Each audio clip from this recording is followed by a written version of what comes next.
guys, back for the second installment of my easy peasy Halloween tutorials. I wanted to film this for you guys to kind of give you a really fun alternative to a lot of Halloween costumes that you might be seeing. Sometimes you might want to have a more, I guess, creative or artsy costume, and so I wanted to give you that option. So I'm going to be recreating the Frida Kahlo costume that I did a few years ago that I had a lot of fun with. Just in case you don't know anything about Frida Kahlo, she was an artist in the 20s. That obviously is going to somewhat influence the makeup that she wore. And although she kind of had a more masculine tone to a lot of her features in real life and in the paintings that she created of herself, she did really wear makeup too. But the first thing I want to do is just prime my eyes. I'm going to use my Urban Decay Primer Potion in Eden.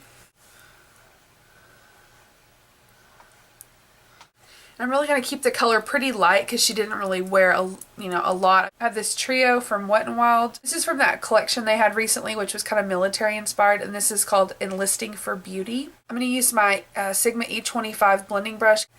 And what I'm going to do is like go back and forth between these two just to mix them together because I don't want it quite this dark, but I don't want it quite that light.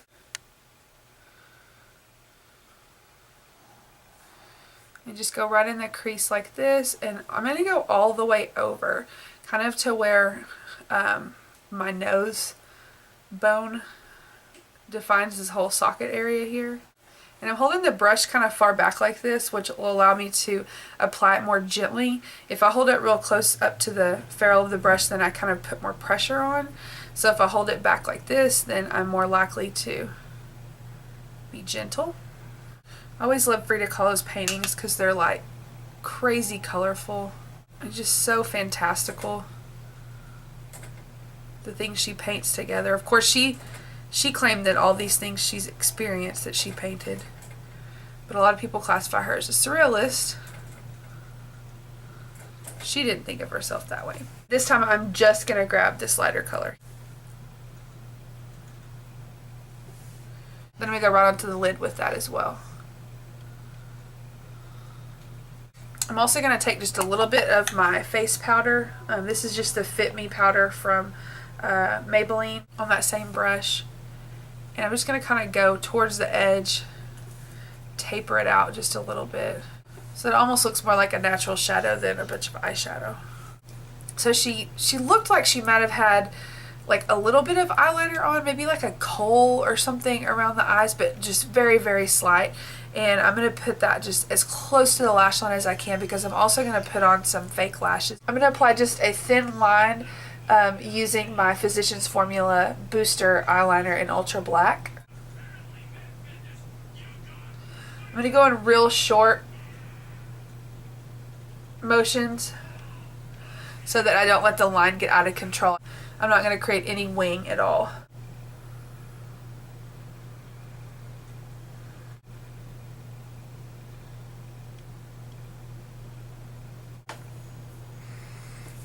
Easiest eyeshadow ever. I'm going to apply a coat of mascara before I put the falsies on, and I'm actually going to use a waterproof, and this is just a Wet n Wild Mega Length Waterproof Mascara in black.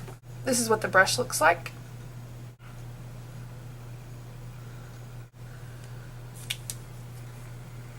Okay, so the main reason I'm going to add some false lashes, since the brows are going to be pretty dramatic, it'll just be a nice balance. They look like this. Just kind of more of a long wispy lash. And these are the EL99 J-Cat lashes. So I trimmed off just a tiny little section because they're a little bit too long for my eye. I've applied the lash glue that they came with and just holding it here in the center. Press it to the middle, then the outside. They're very long and kind of crazy, but it's Halloween. Today I'm going to go and use a little brow pencil that I used to use all the time, which is the Maybelline Define-A-Brow, and it'll allow me to get some really wispy lines. Now her brows are a lot thicker than mine, so I'm going to kind of exaggerate and play that up.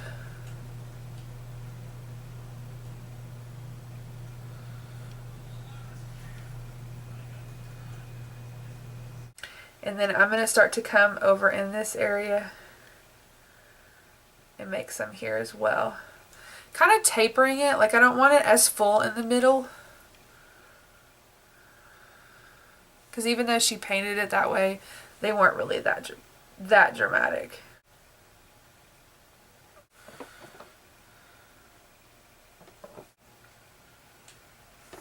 I'm going to take a little angle brush here and this darker color from the trio that I used earlier, and just kind of darken this up a little bit so that it masks my natural brow. That is hilarious. Really terrible. To downplay this in the center here, I'm going to go and make this even darker. I think that looks pretty realistic. I mean, I don't know that her brows are quite that clean on the bottom, but that's just kind of my brow craziness coming through. Okay, I'm going to add just a little bit of a contour here, just to kind of add a little dimension to my face before I put my blush on. This is the Flower Beauty blush and bronzer duo in Glow Baby Glow, and I'm just going to use the bronze side. And I'm going to apply that with my angle blush brush.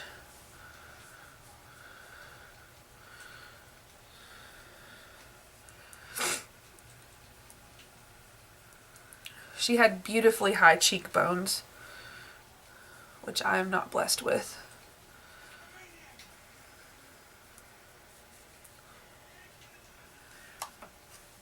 And for the blusher, I noticed in this, my favorite picture of her, where she has a pretty rosy, almost kind of reddish cheek. I'm going to use this color here, which is the Ioni blush in Ecstacy. I'm just applying that with my e.l.f. small stipple brush, pretty heavily to the apples of my cheeks. It's a pretty intense blush. I'm pretty sure I'll be able to pass this off to my grandchildren because a little bit goes a long way. I'm just going to take my powder brush and soften all that down a little bit. It's really wanting to stick right there. And then the last makeup product I'm going to put on is the lips, and this is one of the L'Oreal Color Riche Le Mattes. The color is Matter of Fact, so it's a really deep red color.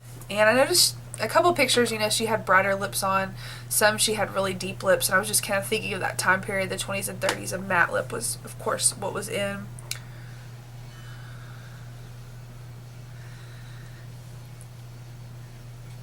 And these are awesome because it's like a liner and a lipstick all in one.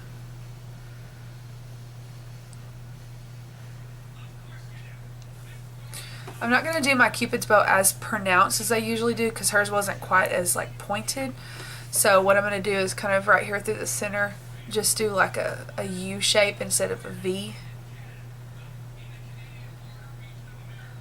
Okay, so the makeup is done.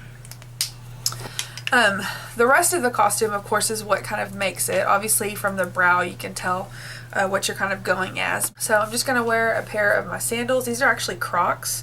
They're super comfortable, but they're really cute, and they're just a nice brown sandal. This is what I mean by easy peasy costumes. Like, I love just kind of looking around the house and seeing what I can find to put together a costume, and you'd be amazed at what you can do with what you have. And so I went a little Scarlett O'Hara on this skirt here that I made, and actually I had some fabric that I just kind of used for the top portion, but it wasn't quite enough to make a full-length skirt, so I actually cut up a curtain. Just an old curtain that I had that I was going to put in a garage sale, and I used that for the bottom of the skirt. Any kind of pattern fabric, and you can actually see where I took this and cut panels.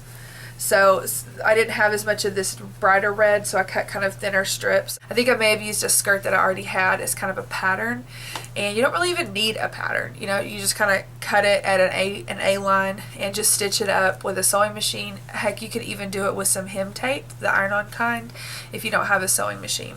And I just put a little elastic waistband in it, and this goes all the way to the floor. It's a very long skirt. Very often she would wear kind of peasant style shirts, and so that's what I have on today. It's just a really simple kind of white peasant style shirt. So I have a little turquoise colored scarf. If it bothers you to have it kind of loose like that, you can even pin it behind you underneath the scarf. And if you have a pashmina that's really wide, that works even better. So this has a little bit of fringe on it. This I got at Big Lots for $5 a couple of years ago, and I still have it. Now for the jewelry, she was really kind of frilly in the jewelry that she wore. Lots of kind of gold and dangly and things like that. So I went to Michael's. This was not recently, but several years ago, so you probably couldn't find these exact pieces. But I found these, which were little pendants, and I just purchased 2 of them, and they were under $4, I remember. And I had an old pair of earrings that I didn't really like, and so I actually took the hook off of those. They're very lightweight, but they look kind of antique-y metal.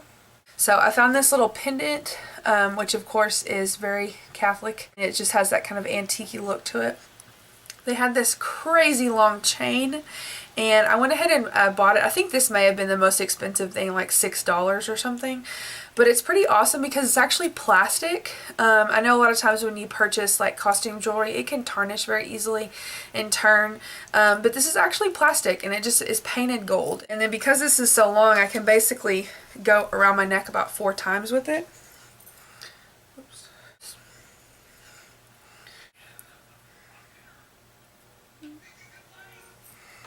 Yeah, 4 times. So if you can kind of see how that looks. Choke myself. And then this part just kind of dangles down. And the last step, which is, you know, kind of makes it, actually the next to last step. The last step is kind of funny. I made a little flower headband, and this I did on the cheap too. I actually used a headband that I already had, and just a word of advice, this kind of headband works really well. It's kind of the split kind, so that when you wear it, it almost looks like you have 2 headbands on. I just went to Michael's right around Halloween, and they had a clearance or a sale price on all of their silk stems. Hobby Lobby would have the same thing, or even Joann's. And I got just a pack or 2 or a stem or 2 of flowers that kind of were with the color scheme that I wanted to match my dress. I literally paid probably $5 for all of them. I didn't even use all of them for this. I detached them from the stem and just hot glued them all along the headband, just kind of filling in every little gap that I could find because I wanted to make it look really full. So I'm just going to kind of add that.